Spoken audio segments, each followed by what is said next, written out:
کھانا کھا کے اگر آپ الحمدللہ کہتے ہیں نا تو آپ کو ایک روزے کا ثواب مل جاتا ہے. آپ امیجن کریں کتنا آسان کام ہے. کھانا کھا کے صرف الحمدللہ کہنے والے کو اتنا ہی اجر ملتا ہے جتنا ایک روزے دار کو ملتا ہے. کتنا ایک مشکل کام ہے یہ بات کرنا, منہ سے الحمدللہ نکالنا, اللہ کا شکر اللہ نے کھانا کھلایا. ابھی جتنے ہم میں سے لوگ بیٹھے ہیں کس کو ٹینشن ہے کم از کم اگلے 6 مہینے کے ہمیں کھانا نہیں ملے گا؟ ایسے لوگ ہیں. آپ دیکھ لیں لاہور میں بھی, سیالکوٹ میں بھی, فیصل آباد میں بھی, بڑے شہروں میں جو رات کو باہر کھلے میدان میں سوتے ہیں توکل کر کے کہ صبح ہمیں شاید کوئی روزی ملے گی. لیکن مجھے اور آپ کو اس چیز کی ٹینشن نہیں ہے. کیا یہ الحمدللہ کا مقام نہیں ہے؟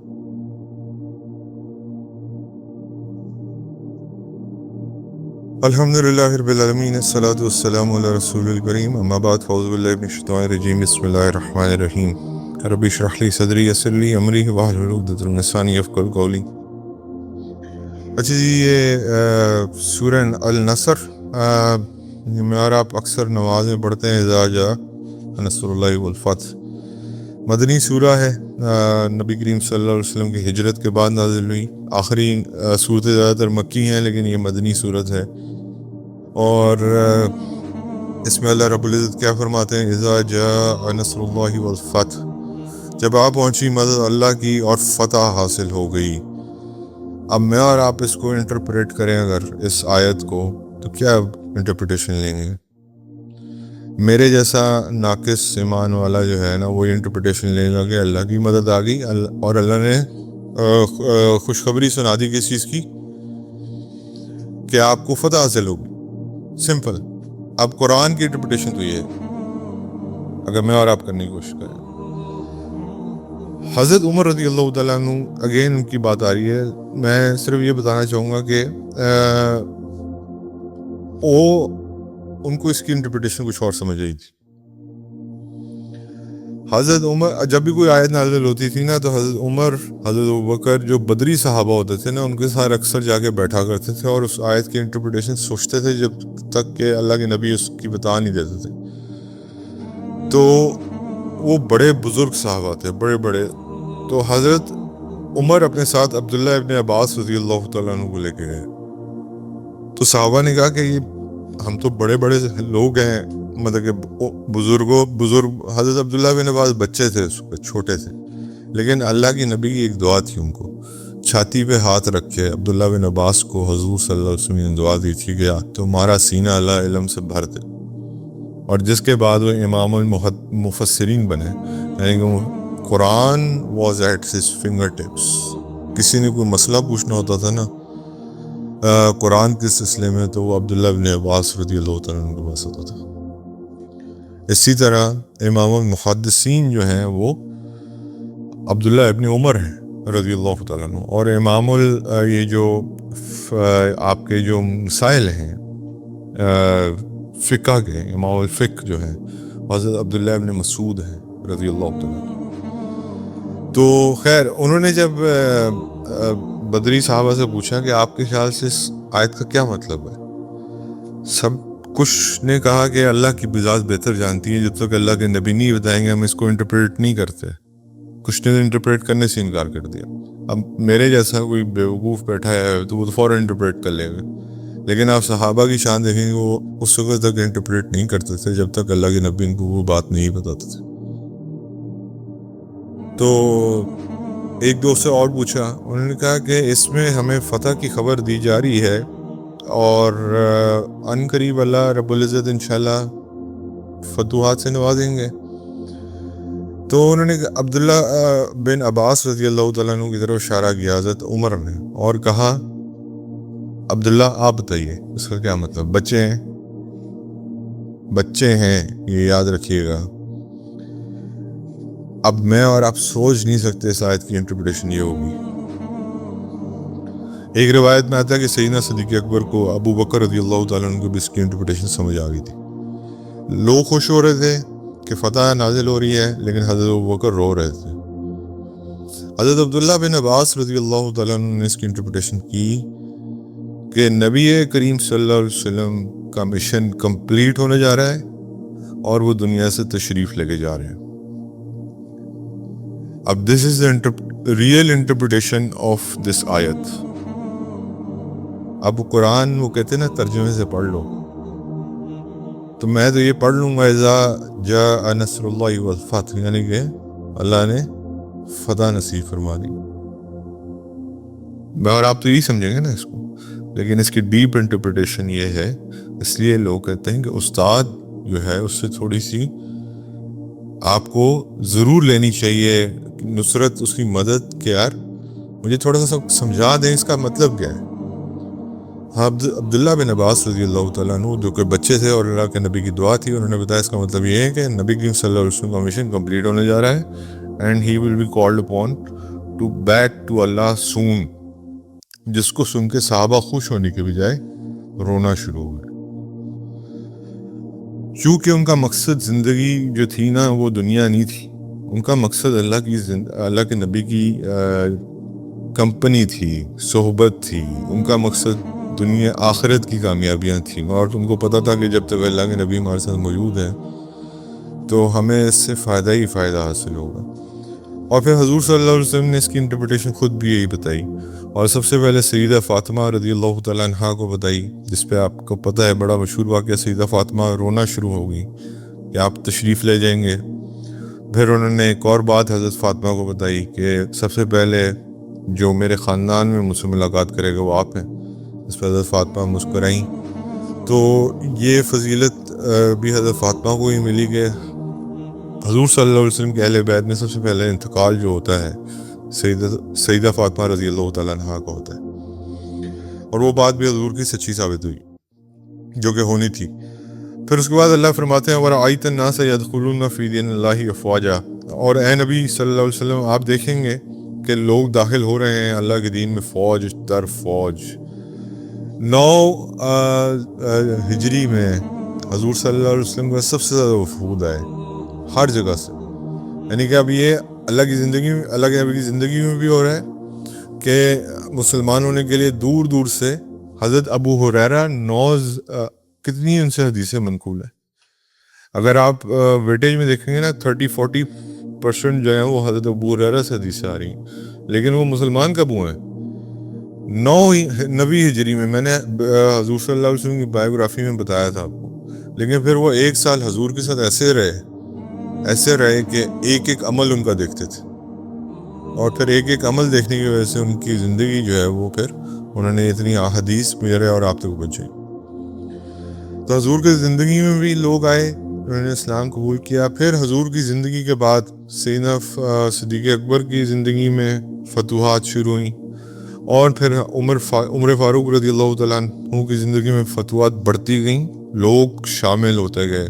میں نے بتایا رومن بیزنٹینز مسلمان ہو گئے، یہ پرشیا کے لوگ مسلمان ہو گئے. اس کے بعد حضرت سیدنا عثمان رضی اللہ تعالیٰ عنہ کی زندگی میں بھی فتوحات بڑھتی گئیں فتنہ آنے سے پہلے، اور پھر اس میں بھی لوگ جوگ در جرم. یہ اللہ تعالیٰ کی پیشن گوئی تھی جو اللہ نے بتا دیا تھا کہ یہ سارے لوگ جوگ در جوگ آپ دیکھیں گے فوج در فوج مسلمان ہوں. یہ اس آیت پہ بھی حضرت عمر روتے تھے اور حضرت ابوبکر بھی روتے تھے. وہ کہتے تھے جس چیز کا نا ایک کلائمب آتی ہے نا اس کی ڈاؤن فال بھی آتی ہے. یہ جو فراست والے لوگ ہوتے ہیں نا میرے بھائی، ان کو سب سمجھ آتی ہے.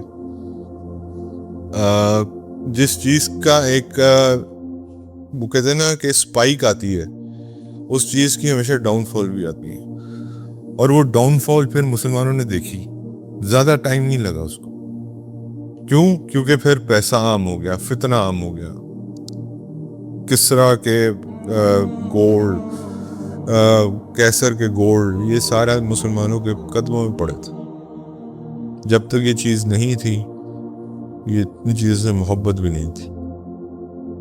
حضرت ابو ذر غفاری رضی اللہ تعالیٰ عنہ فرماتے ہیں، خیر زہد اور تقوی میں بہت اونچے تھے.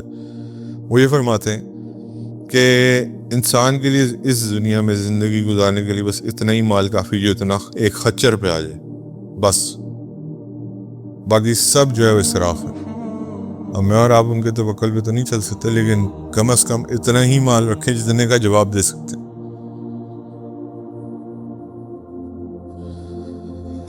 ہاں پھر آگے اللہ رب العزت فرماتے ہیں فَسَبِّحْ بِحَمْدِ رَبِّكَ وَاسْتَغْفِرْ إِنَّهُ كَانَ تَوَّابًا.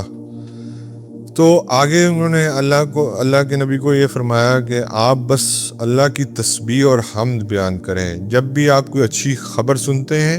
یہ صرف اللہ کے نبی کے لیے نہیں ہے، یہ آخری انسان تک کے لیے قرآن موجود ہے. آپ اور میں جب بھی کوئی اچھی خبر سنتے ہیں اللہ کی تسبیح بیان کریں، اللہ کی حمد و ثنا بیان کریں. الحمدللہ. کھانا کھا کے اگر آپ الحمدللہ کہتے ہیں نا تو آپ کو ایک روزے کا ثواب مل جاتا ہے. آپ امیجن کریں کتنا آسان کام ہے. کھانا کھا کے صرف الحمدللہ کہنے والے کو اتنا ہی اجر ملتا ہے جتنا ایک روزے دار کو ملتا ہے. کتنا ایک مشکل کام ہے یہ بات کرنا، منہ سے الحمدللہ نکالنا، اللہ کا شکر اللہ نے کھانا کھلایا. ابھی جتنے ہم میں سے لوگ بیٹھے ہیں کس کو ٹینشن ہے کم از کم اگلے 6 مہینے کے ہمیں کھانا نہیں ملے گا؟ ایسے لوگ ہیں. آپ دیکھ لیں لاہور میں بھی، سیالکوٹ میں بھی، فیصل آباد میں بھی، بڑے شہروں میں جو رات کو باہر کھلے میدان میں سوتے ہیں توکل کر کے کہ صبح ہمیں شاید کوئی روزی ملے گی. لیکن مجھے اور آپ کو اس چیز کی ٹینشن نہیں ہے. کیا یہ الحمدللہ کا مقام نہیں ہے؟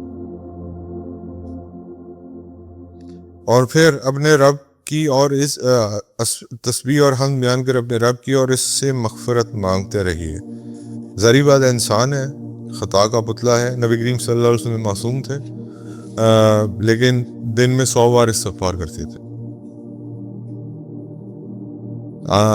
مجھے اللہ چلیں کسی کو گواہ نہیں بنانا چاہیے، لیکن ہم میں سے یہاں کتنے بیٹھے ہیں جنہوں نے آخری بار 100 دفعہ استغفار کیا؟ صحابہ کہتے ہیں کہ ہم ایک محفل میں دیکھ لیتے تھے کہ اللہ کے نبی نے 100 دفعہ استغفار کی. ان کو استغفار کی ضرورت تھی، معصوم تھے، ساری رات نمازیں پڑھتے تھے. حضرت عائشہ کہتی ہیں آپ ساری رات کیوں نمازیں پڑھتے ہیں؟ آپ تو بخشے بخشائے ہیں. انہوں کہتے ہیں میں اللہ کا شکر گزار بندہ نہ بنوں؟ یہ استغفار میرے اور آپ جیسوں کے لیے ہے کہ یار اللہ سے معافی مانگو. استغفار کے 13 فائدے ہیں. اب میں آپ کو مجھے 4 تو قرآن میں آتے ہیں. اللہ کہتے ہیں جو استغفار کرے گا میں اس کو رزق وہاں سے دوں گا جہاں اس کا گمان نہیں. اللہ کہتے ہیں نرینہ اولاد کے لیے لوگ کیا کیا کرتے ہیں مجھے آپ بتائیں. تعویذ گنڈے پتہ نہیں کیا کیا، یہ مشرکانہ حرکتیں، اللہ معاف کرے، ایمان بیچ دیتے ہیں. کون کون سے میڈیکل پروسیجرز کرواتے ہیں. اللہ فرماتے ہیں استغفار کرو میں تمہیں نرینہ اولاد دوں گا. سولوشن لائز ان استغفار. انسان کو سب سے زیادہ ڈر آج کے زمانے میں اپنے رزق کا ہے. اللہ گارنٹی دے رہے ہیں استغفار کرو. مسئلہ یہ توکل نہیں ہے.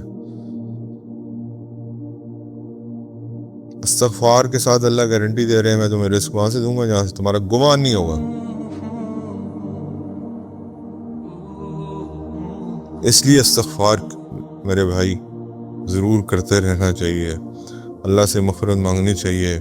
جو معصوم کے معصوم تھے سارے انبیاء اکرام اس سب سے زیادہ استغفار کرتے تھے. اور جو آج میرے جیسے نکھٹو قسم کے نکمے مسلمان ہیں ان کو استغفار کرنے کی فرصت ہی نہیں. اپنے کیے ہوئے گناہوں کی پہ استغفار کرنے کی فرصت ہی ٹائم نہیں ہے. باقی سب چیزوں کے لیے ٹائم، استغفار کے لیے ٹائم نہیں. بے شک وہ بہت توبہ قبول کرنے والا ہے. آگے ساتھ یہ خوشخبری بھی دی کہ آپ میرا شکریہ بھی ادا کیجئے. اللہ فرما رہے ہیں اس کے بعد پھر آپ میرے سے استغفار طلب کریں، آپ مجھے توبہ قبول کرنے والا پائیں گے. جتنے مرضی بڑے گناہ کر لو، معاذ اللہ، جتنے مرضی بڑے گناہ کر لو، اللہ کے سامنے سر جھکا دو کہ اللہ میں معافی مانگتا ہوں، دوبارہ نہیں کروں گا. دوبارہ ہو جائے دوبارہ کر لو. جب تک موت کا فرشتہ نظر نہیں آ جائے دوبارہ کر لو، جب تک سورج مغرب سے طلوع نہ ہو جائے دوبارہ کر لو، موقع ہی موقع ہے۔ اب یہ باتیں میں اور آپ روزانہ پڑھتے بھی ہوں گے، سنتے بھی ہوں گے، لیکن عمل کتنے آپ اور میں خود جانتے ہیں۔ میری اور آپ کی آنکھیں کیا غلط نہیں دیکھتی؟ اس پہ استغفار بنتا ہے یا نہیں بنتا؟ میری اور آپ کی زبان کیا غلط نہیں بولتی؟ اس پہ استغفار بنتا ہے یا نہیں بنتا؟ کیا کان غلط نہیں سنتے؟ استغفار بنتا ہے نہیں بنتا؟ ہاتھ اور پاؤں غلط جگہ استعمال ہوتے ہیں یا نہیں ہوتے؟ استغفار بنتا ہے نہیں بنتا؟ مجھے اور آپ کو اگر اللہ کے نبی 100 دفعہ استغفار کرتے تھے، ہمارے لیے تو لاکھوں کروڑوں دفعہ بھی کم ہے، لیکن علماء نے اس میں بھی آسانی کر دی۔ وہ یہ کہتے ہیں کہ جو ایک کثیر مقدار ہے میں اللہ اس کو شمار فرما لیتے ہیں، وہ 300 دفعہ 300 دفعہ 3 تسمیہ ہیں 100 دانوں کی استغفار اگر آپ کر لیں گے۔ اور ایک اور اللہ رب العزت استغفار کی فضیلت یہ بتاتے ہیں کہ اگر تم کہیں پھنس گئے ہو ایسے معاملے میں جس سے تم نکل نہیں پا رہے، استغفار کی کثرت کرو، میں تمہیں اس معاملے سے نکال دوں۔ استغفار کے 13 فائدے ہیں، میں نے وہ بتا دیا، 4 قرآن میں، 9 احادیث میں آتا ہے۔ اب مجھے پورے یاد نہیں، ورنہ میں آپ کو گنوا دیتا۔ اللہ ہمیں عمل کی توفیق عطا فرمائے۔ اس سورت کو ہم پڑھتے ہیں تو یہ یاد رکھیے گا، صرف رٹی رٹائی صورتیں پڑھیں نا، ان آخری صورتوں کو بتانے کا مقصد صرف یہی ہے کہ میں اور آپ جب قرآن نماز میں ان صورتوں کو پڑھیں، اب یہ 3 آیتوں کی صورتیں ہیں۔ انا اعطینہ میں نے بتایا تھا 3 آیتوں کی تھی، والعصر 3 آیتوں کی تھی، اذا جاء 3 آیتوں کی، لیکن اس میں سبق دیکھیں کتنے بڑے بڑے۔ اللہ جی ہمیں عمل کی توفیق عطا فرمائے۔ واقد بن عبداللہ اپنے والد کا یہ بیان نقل کرتے ہیں کہ انہوں نے حضرت عبداللہ بن عمر رضی اللہ تعالیٰ عنہ کو نبی کریم صلی اللہ علیہ وسلم کا فرمان نقل کرتے ہوئے سنا ہے کہ میرے بعد دوبارہ زمانہ کفر کی طرح نہ ہو جانا، ایک دوسرے کی گردنیں اڑانے لگو۔ حضرت ابو ہریرہ رضی اللہ تعالیٰ عنہ روایت کرتے ہیں نبی کریم صلی اللہ علیہ وسلم نے ارشاد فرمایا، مسلمان ایک آنت میں کھاتا ہے اور کافر 7 آنتوں میں کھاتا ہے۔ حضرت ابو ذر غفاری رضی اللہ تعالیٰ عنہ بیان کرتے ہیں، میں نے عرض کیا یا رسول اللہ صلی اللہ علیہ وسلم، کون سا عمل زیادہ فضیلت رکھتا ہے؟ نبی کریم صلی اللہ علیہ وسلم فرمایا، اللہ پر ایمان رکھنا اور اس کی راہ میں جہاد کرنا۔ سیدہ عائشہ رضی اللہ تعالیٰ عنہ فرماتی ہیں کہ نبی کریم صلی اللہ علیہ وسلم نے ارشاد فرمایا، 3 لوگوں سے قلم اٹھا لیا گیا، سوئے ہوئے شخص سے یہاں تک کہ وہ بیدار ہو جائے، نابالغ بچے سے یہاں تک کہ وہ بالغ ہو جائے، اور مجنون سے یہاں تک کہ اسے افاقہ ہو جائے۔ میرا مطلب یہ کہ اس کے گناہ شناہ نہیں لکھے جاتے سنے۔ حضرت ابو ہریرہ رضی اللہ تعالیٰ عنہ بیان کرتے ہیں کہ میں نے نبی کریم صلی اللہ علیہ وسلم کو ارشاد فرماتے ہوئے سنا ہے کہ ایک مسلمان کی دوسرے مسلمان میں 5 حق ہیں، سلام کا جواب دینا، بیمار کی عیادت کرنا، جنازے کے ساتھ جانا، دعوت قبول کرنا اور چھینکنے والے کا جواب دینا۔ یرحمک اللہ۔ حضرت ابو ہریرہ رضی اللہ تعالیٰ عنہ نبی کریم صلی اللہ علیہ وسلم کا یہ بیان حضرت ابو ہریرہ رضی اللہ تعالیٰ عنہ نبی کریم صلی اللہ علیہ وسلم کا یہ فرمان نقل کرتے ہیں کہ 3 باتیں ہر مسلمان پر لازم ہے، بیمار کی عیادت، جنازے میں شرکت، چھینکنے والا شخص جب الحمدللہ کہے تو اس کا جواب دینا، یعنی کہ یرحمک اللہ کہنا۔ حضرت ابو ہریرہ رضی اللہ تعالیٰ عنہ سے روایت کرتے ہیں کہ نبی کریم صلی اللہ علیہ وسلم نے ارشاد فرمایا، آدمی کے اسلام کی خوبی یہ ہے میں سے ایک یہ ہے کہ لایانی چیزوں کو ترک کر دے۔ حضرت ابو ذر غفاری رضی اللہ تعالیٰ عنہ نبی کریم صلی اللہ علیہ وسلم کا یہ بیان نقل کرتے ہیں، اللہ تعالیٰ یہ فرماتا ہے، اے آدم کے بیٹے، اگر تم زمین میں جتنی خطائیں لے کر میری بارگاہ میں حاضر ہو لیکن تم کسی کو میرے ساتھ شریک نہ ٹھہراتے ہو تو میں زمین جتنی مغفرت کے ہمراہ تم سے ملاقات کروں۔ حضرت عبداللہ بن مسعود رضی اللہ تعالیٰ عنہ روایت کرتے ہیں کہ نبی کریم صلی اللہ علیہ وسلم نے ارشاد فرمایا، جنت میں ایسا کوئی شخص داخل نہیں ہوگا جس کے دل میں رائی بھر بھی تکبر ہوگا، اور جہنم میں ایسا کوئی شخص بھی داخل نہیں ہوگا جس میں دل میں رائی بھر بھی ایمان ہوگا۔ حضرت صبحان رضی اللہ تعالیٰ عنہ نبی کریم صلی اللہ علیہ وسلم کا فرمان نقل کرتے ہیں، جو شخص قیامت کے دن ایسی حالت میں آئے گا کہ وہ 3 چیزوں سے بری ہوگا تو وہ جنت میں داخل ہوگا. وہ 3 چیزیں تکبر, خیانت اور قرض ہیں. حضرت عبداللہ رضی اللہ تعالیٰ عنہ اس سے روایت کرتے ہیں کہ نبی کریم صلی اللہ علیہ وسلم نے ارشاد فرمایا حضرت عبداللہ رضی اللہ تعالیٰ عنہ روایت کرتے ہیں کہ نبی کریم صلی اللہ علیہ وسلم نے ارشاد فرمایا مومن شخص طعنہ دینے والا, لعنت کرنے والا, بدزبانی کرنے والا اور فحش گفتگو کرنے والا نہیں ہوتا. حضرت ابو ہریرہ رضی اللہ تعالیٰ عنہ فرماتے ہیں کہ نبی کریم صلی اللہ علیہ وسلم نے فرمایا ایمان کے 70 سے زیادہ دروازے ہیں اور حیا ایمان کا ایک حصہ ہے. حضرت عبداللہ بن عمر رضی اللہ تعالیٰ عنہ بیان کرتے ہیں کہ نبی صلی اللہ علیہ وسلم نے فرمایا بے شک ایک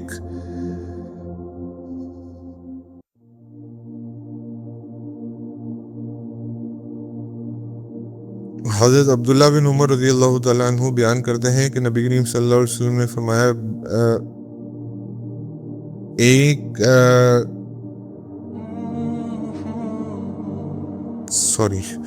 حضرت عبداللہ بن عمر رضی اللہ تعالیٰ عنہ بیان کرتے ہیں کہ نبی کریم صلی اللہ علیہ وسلم نے ایک جنگ کے دوران کسی عورت کو مقتول پایا تو اس پر ناپسندیدگی کا اظہار کرتے ہوئے کہا کہ جنگ کے دوران خواتین اور بچوں کو قتل کرنے سے منع کیا.